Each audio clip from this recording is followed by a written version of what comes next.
تاریخی کافی وقت پہلے کی بات ہے کہ کچھ ہندوستانی کرتب باز ملک ایران میں اپنے ہاتھی کو کرتب دکھانے کے لیے لے کر گئے۔ چنانچہ ملک ایران میں ہاتھی نہیں ہوا کرتے تھے، اس لیے وہاں بہت کم لوگوں نے ہاتھی دیکھا ہوا تھا۔ جب کرتب باز ہاتھی لے کر ایران پہنچے تو وہاں یہ بات آگ کی طرح پھیلی اور لوگ چوک در چوک ہاتھی دیکھنے کے لیے آنے لگے۔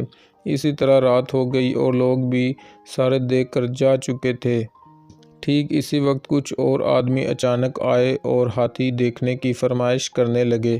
کرتب بازوں نے کہا کہ ابھی رات کا وقت ہے اور کوئی چراغ بھی نہیں ہے، تم اب کیسے دیکھو گے؟ ابھی چلے جاؤ اور کل صبح آ کر دیکھ لینا۔ لیکن وہ لوگ نہ مانے اور اپنی بات پر اڑے رہے۔ چنانچہ کرتب بازوں کو ہار ماننی پڑی اور انہوں نے کہا کہ تم میں سے ایک ایک آدمی اندر آ جائے اور ہاتھی کو دیکھ آئے۔ چنانچہ ایسے ہی کیا گیا۔ پہلے ایک آدمی اندر گیا۔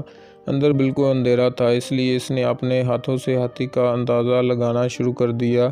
اس کا ہاتھ ہاتھی کی سونڈ سے جا لگا۔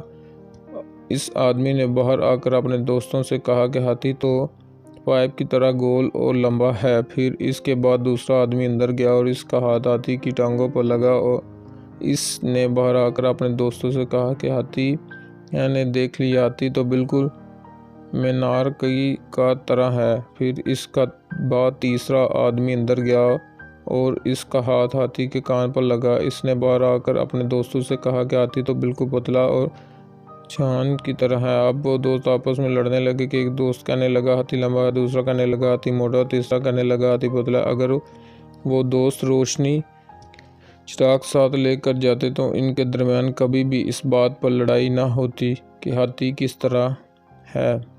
اس طرح جو آج کل ہمارے مسلمانوں کے درمیان جھگڑا اور فرقہ واریت ہے، وہ بھی تاریکی کی وجہ سے ہی ہے۔